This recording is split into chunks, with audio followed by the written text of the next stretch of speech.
Riya Jadhav was 21 when she joined her first job at a big pharma company in India. But the decision to want to be a part of the healthcare industry was made when she was much, much younger. It started out as a personal reason. My sister was diagnosed with diabetes mellitus when she was 2 years old. It comes from me wanting to, being very curious about my sister's health. And that is sort of what got me interested first. So medical devices, pharma life sciences, that was it piqued my interest there. And from there on, out of curiosity, I started reading more and more about things. And that's how I ended up in this space. There is a bunch of things she could have done. But Riya was not interested in biotechnology or engineering or quite the obvious choice, medical. The medical, I think we spoke about the reason that I'm dirty afraid of blood. Me too, Riya. Me too. She always wanted to be in the business side of things within the healthcare sector because her family had a business and she was pre-exposed to it. So she picked up a dual degree at Narsi Munji Institute of Management Studies, NMIMS, in Mumbai. A good 5 years later, she had a bachelor's in pharma technology and a master's in business administration.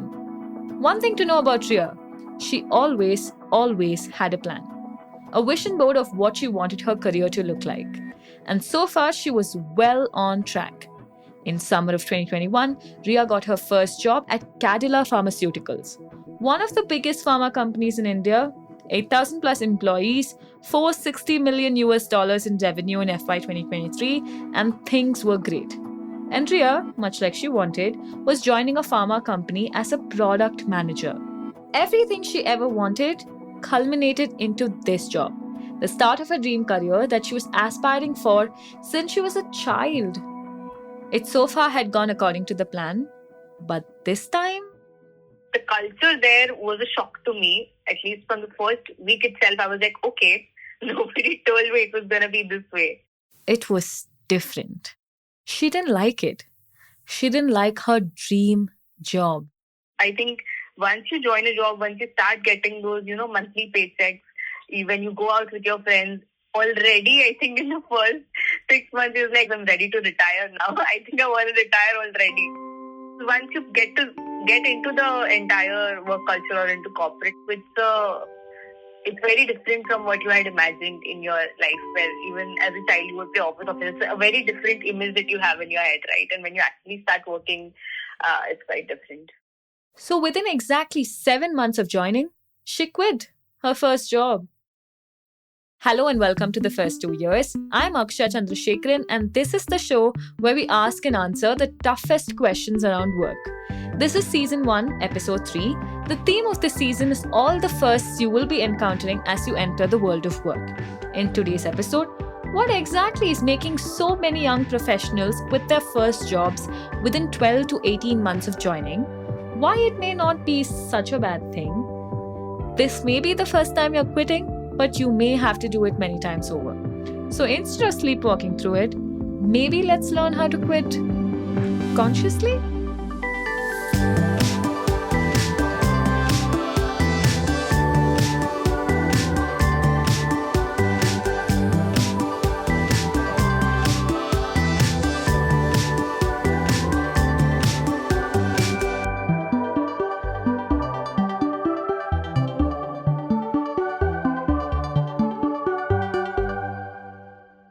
The number of years you've stayed at a company, the tenure, has always been made a virtue out of since ancient Babylon.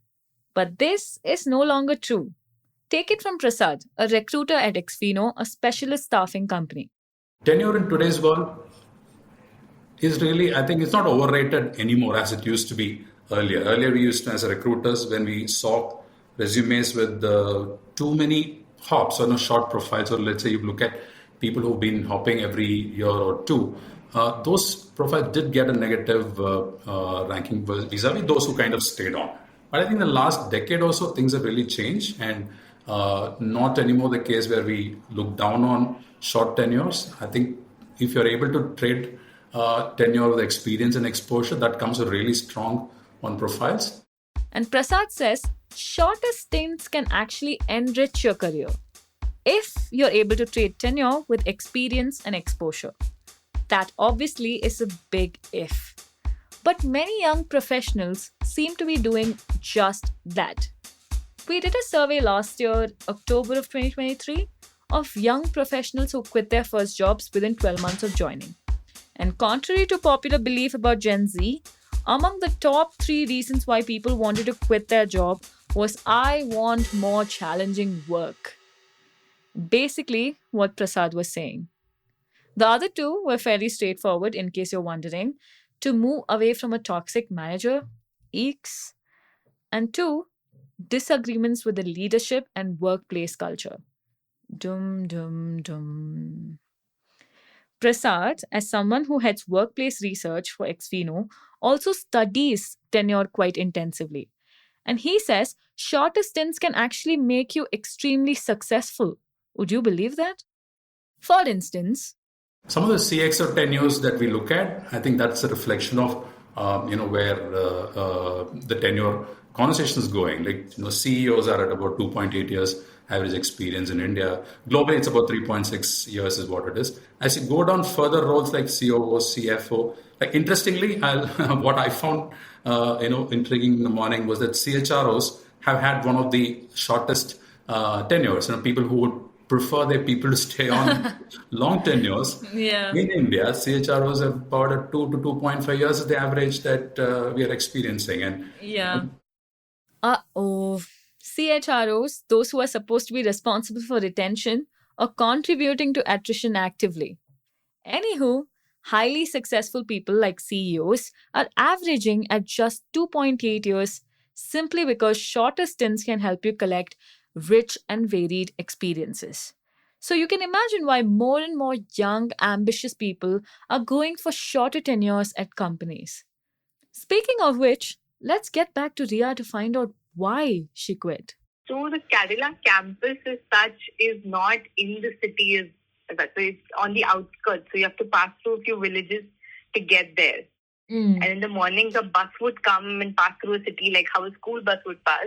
And it would pick up employees at their given time. Wake up, wait for a bus, clock in, clock out, address everyone as sir and madam. It was all just very, very different. And you've not gone in this entire system for the last year schooling of 7 years of college before joining in, did not have this structure at all, even on an academic sense. This was long back when you were in 10th, 9th, 8th, and even before that, right? the way the system was set up, Ria says, felt like she was back in school. And that was not what she wanted from her corporate career. Like many young professionals, she didn't quit because she was outright unhappy, but only because she realized she could be happier. So she devised an exit strategy. So I think finding and quitting a job consciously is very important. So the probationary period lets you assess the company just as much as they are assessing you. So in case you discover maybe this is not the right place for you, it is very reasonable to explore other options. So I think I spent almost 45 days just thinking of quitting a job as a project and thinking about, okay, what all do I have to think about? What all do I have to re-clarify or reflect on internally for me to sort of make that decision? And what are the other external factors around me also that are going to either hinder this or are going to make this a smoother process for me? Quitting consciously. Sounds sort of simple, but there's a lot more than what meets the eye. After the break, how do you quit consciously? Broken down into fundamental steps. I turned to one of my mentors, Leo Fernandez, to answer the question how to quit consciously. Leo was the former managing director with Accenture, and now he's the founder of Talentease, a skills training provider. I think one of the ways to look at quitting is to start by looking at working itself. So the reason I'm starting with work is I think if, as all of us, young people and us, if we start looking at working consciously, then I think quitting consciously becomes an option. If we don't work consciously, then it's very difficult to quit consciously. Leo says there are definitely good reasons and bad reasons to quit. Not finding challenging work, toxic bosses, workplace culture, all that our survey respondents told us are all good reasons to quit. So I put together all the things I learned from Leo's conversation and distilled those lessons into handy step-by-step guide to quitting. Let's get into it. Number 1 is tell your manager first. Not your closest colleagues or not your closest team members, but your manager. That's conventional wisdom, I know, but you don't want your boss finding out from others before you have had a chance to explain your reasoning. So tell your manager first, even if you don't like them, even if you plan to never see them again. Remember, every job you will have after this has a process called reference check. So it's always a good idea to leave on a good note. And this probably sparks the next question in your mind. How candid can you really be? Should you talk about the opportunity you have lined up? Doesn't need to be a counseling session where you're going into every nitty gritty detail. So it's a need to know what will be helpful for the conversation. Have that. Yeah, you don't have to volunteer, all the details in this. It doesn't need to be, you're unburdening yourself. You don't need to make it an unburdening conversation. So wherever it's relevant, where it will be helpful, for example, to ask the manager, will you act as my reference, for example? While it's completely your prerogative whether or not you want to share what you have in store, what you must never do is give wrong information, say that you're joining A when you actually plan to join B, because the world is an extremely small place. This conversation can also get slightly tricky because leaving your first job means leaving the first employer who ever took a chance on you when you had little to no experience. So you can experience a sense of woe, sometimes even guilt. It can get even worse if your manager outright accuses you of using this opportunity as a launchpad and moving on really quickly. So, to get good at quitting, you've got to get good at learning how to deal with such emotionally charged situations. So, companies, I would say you don't owe your company anything because if the company's business situation turned tomorrow, they would lay you off in a jiffy. So you don't owe the company. The company is a faceless mask, but you do owe people. And I think it's important to indicate to your manager that she continues to be your mentor. She continues to be your coach, that you're continuing to, depend on that, and all the learnings that you've gained from her are going to be put to use. Crediting them for all the learnings and a shared moment of gratitude can definitely help diffuse the situation. But beyond all, Leo says, a good manager will always try and keep you. But a good leader will let you go if he or she realizes that you've outgrown your current role. Also, some very basic pointer to keep in mind is you shouldn't leave in a situation where you're leaving loose ends, deliverables have not been closed off, and you have not handed over your processes. Those are all, bad ways to leave. The last thing to do is to mouth off. The worst thing to do is to, suddenly, I would say, grow a spine and, complain about the 10 things that are wrong. If you have not been forthright, if you have not been candid so far, then your last day is certainly the wrong time to suddenly grow a spine. So be gracious in everything that you do and say, and be graceful in the way you exit. It's not an end; it's a new beginning. Also, remember that you're quitting a company, but you're not quitting relationships. You're not quitting the bonds that you built with the people. So ensure that you safeguard that and make a gratitude round on your last day. Phew. Now that was a long list of do's and don'ts. But now that we've discussed who should you tell first, how much notice should you give, and how honest should you be about your reasons for leaving, I also want to tell you that it definitely gets better with time. And it's worth trying to get it right. Ask the people you've quit. People like Ria. Ria, after Cadillac, joined an early stage startup called Pharma Rack. The startup culture was great for her. So she stayed at Pharma Rack for 25 months. I was over the moon. I think in the first 30 days itself, even now, I can confidently say it was a very, very good decision that I made at that point in time, because the kind of exposure, the kind of growth, the kind of visibility I got in my next role was phenomenal. The kind of people I got to work with, phenomenal. Like, I would not have gotten this opportunity even 8-10 years out in the future. I would not get to work with those people that I did get to work with very, very closely. So it was a brilliant experience.